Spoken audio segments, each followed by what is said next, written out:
This is the story of two monsters the world forgot. One left a blue puppet at his crime scene, the other kept photos of his victims. The reason one was executed and the other died in prison is a legal loophole that will leave you speechless. You must watch until the final reveal to understand the shocking truth. It begins in Slovakia, in the stillness of a cold Bratislava night, where the city lay under a hush of winter silence. Apartments huddled in rows, their lights dimmed, their tenants wrapped in fragile sleep. One such tenant was an elderly woman, her years marked by solitude, her life bound to the familiar walls of her ground-floor flat. She had no reason to suspect that outside her frosted window, death was already watching. A man stood in the shadows, sock-covered hands pressed against the glass. To her, he was a stranger, but to himself, she was a target in a pattern he could not break. With the precision of someone who had done this before, he forced his way in, carrying a blunt weapon that glinted in the dim light. There was no plea, no warning, just the sudden violence of steel against bone, a life extinguished in an instant. What followed was something darker than life-taking. Andre Rigo bent over her lifeless body, covering her head with a blanket as though to hide his own shame. When dawn broke over Bratislava, her apartment was no longer a place of refuge. It had become his stage, and she his unwilling prop in a ritual he would repeat again and again. To understand Andre Rigo is to trace back to Madra, the town where he was born on December 17, 1955. His father was a criminal whose life ended in disgrace.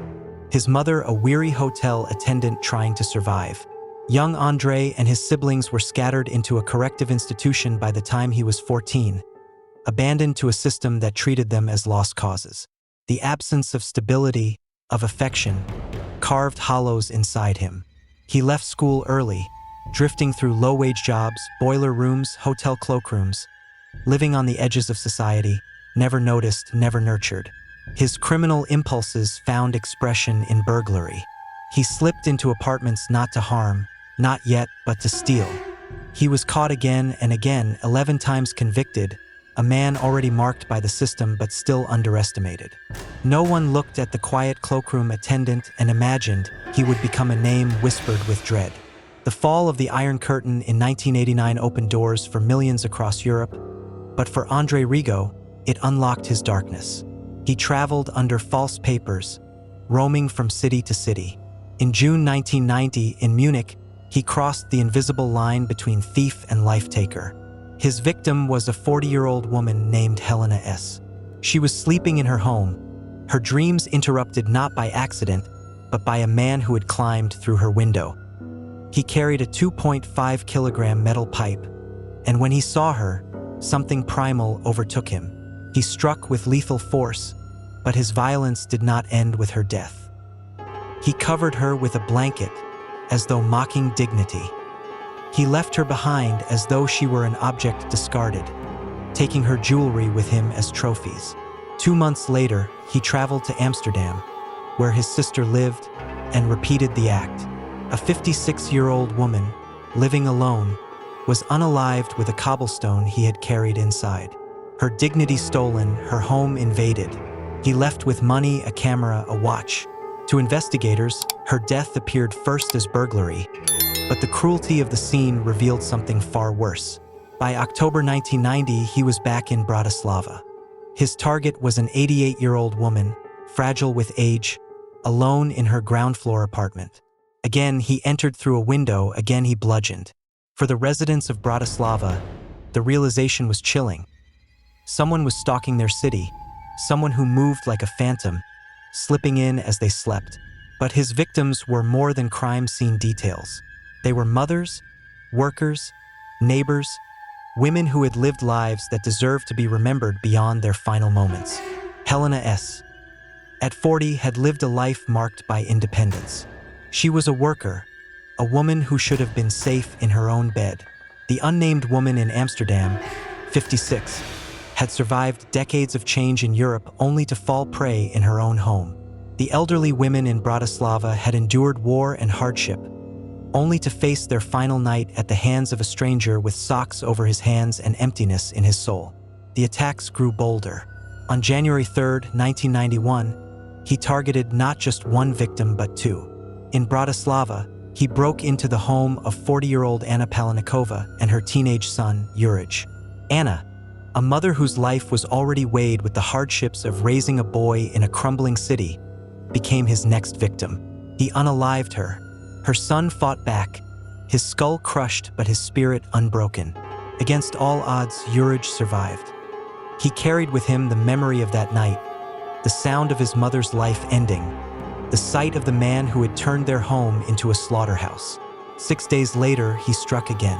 This time, his victim was 31-year-old Jana B. She woke to a blow, but unlike the others, she refused to surrender. She fought him with a broken hoe handle, injuring him so badly that he fled into the night. Jana lived, her survival carving a crack in his facade of invincibility. Her testimony would later bring light to the monster who had hidden in shadows. But her survival came with scars, physical, emotional, and permanent. She had fought death and seen its face, and her courage ensured his crimes would not remain hidden forever. By March 1992, he had taken 9 lives across Germany, the Netherlands, and Slovakia. His final victim, 67-year-old Matilda Urbanova, met the same fate as those before her, bludgeoned in the quiet of her home. But this time, fate turned against him. Hours later, police found him at the Hotel Carlton, where he worked as a cloakroom attendant. Bloodstains marked his room. The shadow had finally been caught. In the courtroom, Andre Rigo was no longer the silent phantom, but a man exposed. He never confessed, never admitted remorse. Psychologists painted him as schizoid, antisocial, a necrophile detached from empathy. His surviving victim, Jana B., testified under disguise, her courage confronting the man who had nearly ended her. The evidence was damning. The patterns, the survivors, the forensic traces, they wove a net he could not escape. He was sentenced to life imprisonment. Behind bars, he remained violent at times, always distant, until his death in 2022. His crimes remain as echoes, a reminder of the danger that hides in silence. Yet while Slovakia mourned its loss, on the other side of the world, another shadow stalked in Baiyin, China. Gao Chengyong was born in 1964 in a remote village in Gansu province. His childhood was marked by neglect. His father, authoritarian and harsh, beat discipline into his children. His mother, overwhelmed, gave no warmth. Gao was maltreated in school, withdrawn, mocked, and left with only loneliness. By his teenage years, his cruelty surfaced in small acts of violence. He drowned a dog in his village, a sign ignored but one that pointed to the darkness festering inside him. In the 1980s, he married, had children, and opened a grocery store. To neighbors, he was ordinary, polite, even helpful. But in 1988, his mask slipped. His first known victim was a 23-year-old factory worker. She lived alone on the outskirts of Baiyin. Gao had stalked her, watched her routines, learned her vulnerabilities. One night, he entered her home and pierced her more than 20 times, and she passed away. Over the next 14 years, Gao unalived at least 11 women and girls, some teenagers, some mothers, some simply walking home. He stalked them with patience, followed them for days, struck at night when they were most vulnerable. He pierced them dozens of times, and sometimes kept photographs as trophies. One of his victims, a 15-year-old girl, survived. He had broken into her home, pierced her savagely, and removed organs. Yet somehow she lived. Her testimony would later become a key that linked his crimes. Another survivor, a 22-year-old named Lee, endured more than 30 pierced wounds, her body pierced with precision. Yet she too lived to identify him. These survivors carried the truth of his cruelty, their courage piercing through the mask he wore as a quiet shopkeeper. For years, he evaded capture. Forensic science in China lagged behind. DNA testing was limited. He lived undisturbed, his grocery store blending him into the community, his family shielding him in the ordinariness of daily life. But in 2016, a break came. His uncle was arrested, and DNA collected from him matched evidence from unsolved murders. This genetic trail led investigators to Gao Chengyong. When they arrested him, he did not resist. In his home, they found blood-stained clothing and photographs of his victims. In interrogation, he confessed calmly, describing the murders as outlets for frustration and humiliation. He spoke of them as though they were necessities, not atrocities. His detachment chilled investigators. In court, survivors testified, families wept, and judges condemned his actions as cruel beyond measure. He was sentenced to death. On January 3, 2019, Gao Chungyong was executed. His reign of terror ended, but the scars he left behind will never heal. The stories of Andre Rigo and Gao Chungyong, though continents apart, reveal a haunting truth.